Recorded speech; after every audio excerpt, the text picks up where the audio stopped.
আসসালামু আলাইকুম দর্শক মণ্ডলী, সরি এতদিন কোনো বক্তব্য দিতে পারিনি।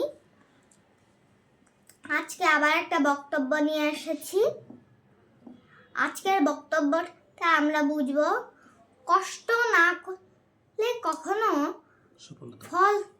ফল পাওয়া যায় না, সফল হওয়া যায় না। এখন সেই নিয়ে বক্তব্যটা দিব। আমি বক্তব্যটা শুরু করি। একটা জায়গায় একটা সাদা পাথর আর কালা পাথর ছিল।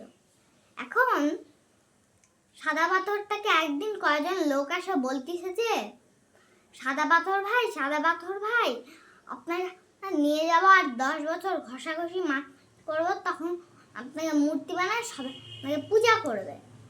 তখন সাদা পাথর বলল, না, 10 বছরকে 10 বছর অপেক্ষা করব কেন? হ্যাঁ, তখন তার পাশে কালা পাথরটা ছিল না, ওই কালা পাথরটা আবার বলল, আমাকে নিয়ে যান। তখন ওই কালা পাথরকে নিয়ে যাওয়া হইল। তখন ওটাকে নিয়ে যায় 10 বছর ঘষাঘষি মাঝামাঝি করা হইল, তারপরে মূর্তি বানানো হইল। সবাই ওকে পূজা করতেছে, কারণ ডাব ভাঙার তো কোনো জায়গা নাই, নারকেল ভাঙার তো কোনো জায়গা নাই। এখন ওই সাদা পাথরটাকে নিয়ে আসে বসায় দিছে। ওই সাদা পাথরের উপর এখন নারকেল ভাঙতেছে, ওর রসটা আবার কালা পাথরের উপরে দিচ্ছে। তবে কারো জুতার ফিতা খুলে গেলে ওই সাদা পাথরটার উপরে দিয়ে বাঁধতেছে। একদিন ওই সাদা পাথরটা কালা পাথর বললো যে, কি রে ভাই, এতদিন মানুষ সঙ্গে সেলফি তুলছে, ছবি তুলছে, আজকে তোকে মানুষ পূজা করতেছে আর নারিকেল ভাঙে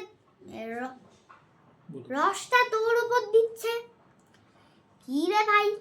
তখন বললে যে, কালা পাথরটা বললো যে, আমি 10 বছর তো কাটাকাটি করছে, আমাকে মাঝামাঝি, তারপরে মূর্তি বানাইছে, তুমি তো কোনো কষ্ট পাওনি, কষ্ট করছি আমি। এই থেকে আমরা বুঝতে পারলাম, এই জন্য সবাই আমাকে পূজা করে। এর থেকে আমরা বুঝতে পারলাম যে পরিশ্রম না করলে কখনো সফল হওয়া যায় না। আপনি কি ভাবেন এমনি মানুষ সালাম দিবস করবে? এটা কিন্তু না ভাই। তাহলে আজকের মতো থাকেন। আসসালামু আলাইকুম, ভালো থাকবেন।